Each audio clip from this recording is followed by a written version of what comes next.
All right, welcome everyone. Today we're going to dive into something of a masterclass on cognitive growth.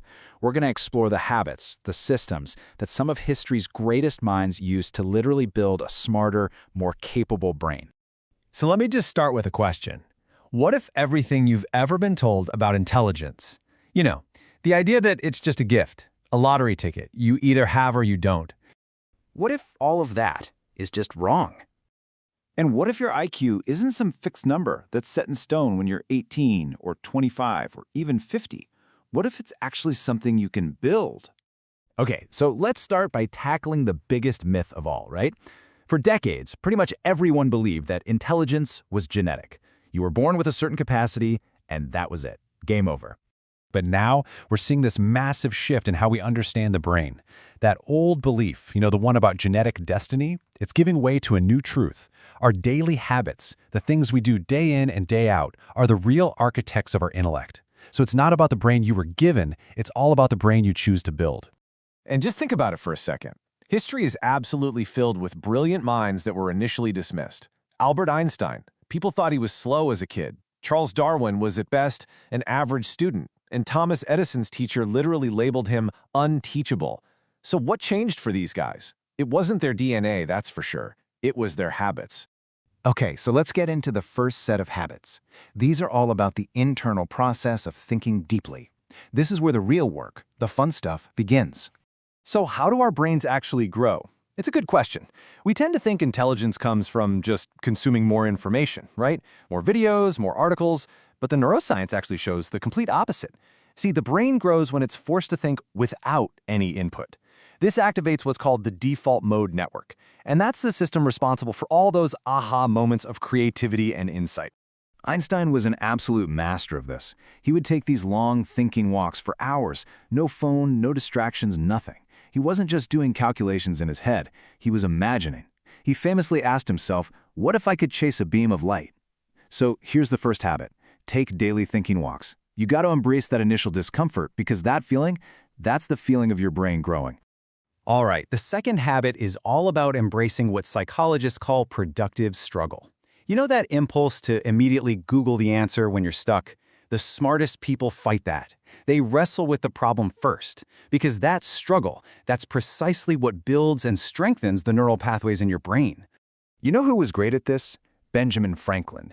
He used this technique all the time. He'd read an article, hide it, and then try to rewrite the whole thing from memory. He was forcing his brain to make the connections all by itself. So remember this, struggle isn't a sign of weakness. It's the workout that builds your intellectual muscle. Okay, next up, let's look at some habits for how we acquire and, this is the important part, how we integrate new knowledge. So here's a simple but really profound shift in your thinking. Most of us, we take notes just to passively record information, right? But the most effective thinkers, they use writing as an active tool, a way to force clarity right there in the moment. Leonardo da Vinci's notebooks are the perfect example of this. They weren't neat and tidy, they were this chaotic collection of questions, sketches, and half-formed ideas. He was basically using the page to ask himself, okay, what do I really understand here? And what part of this doesn't make any sense yet?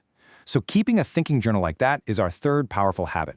All right, building on that idea of active understanding, our next habit is all about connecting ideas. See, real intelligence isn't about just knowing a million isolated facts. It's about connecting powerful ideas across different fields.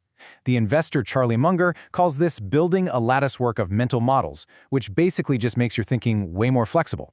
So the fourth habit is this. Try to learn one new, big idea from a field completely outside your own every single week. All right, now let's talk about the bedrock, the foundation. These next two habits, honestly, they're the foundation upon which all other cognitive functions are built. We often treat memory like it's just some simple storage unit, totally separate from the real work of thinking. That is a huge mistake. A well-trained memory is the platform that holds all the ideas you need to connect and create. You just can't have high-level intelligence without it. Nikola Tesla is just an incredible example of this. The man could design, build, and test entire complex machines perfectly in his imagination before ever even picking up a tool.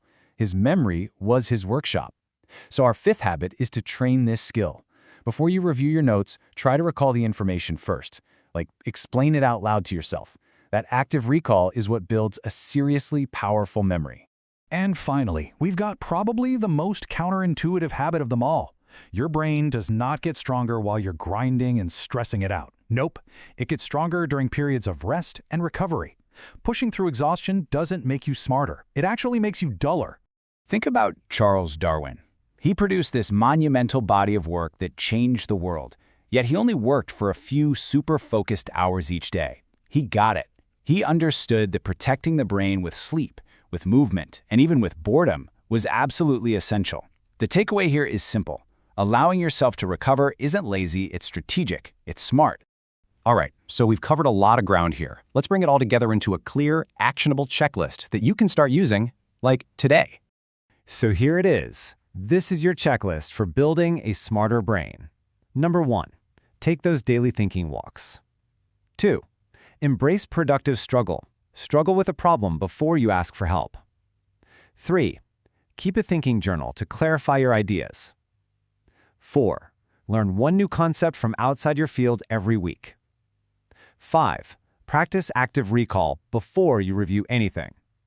And finally, number 6, protect your brain with dedicated recovery time.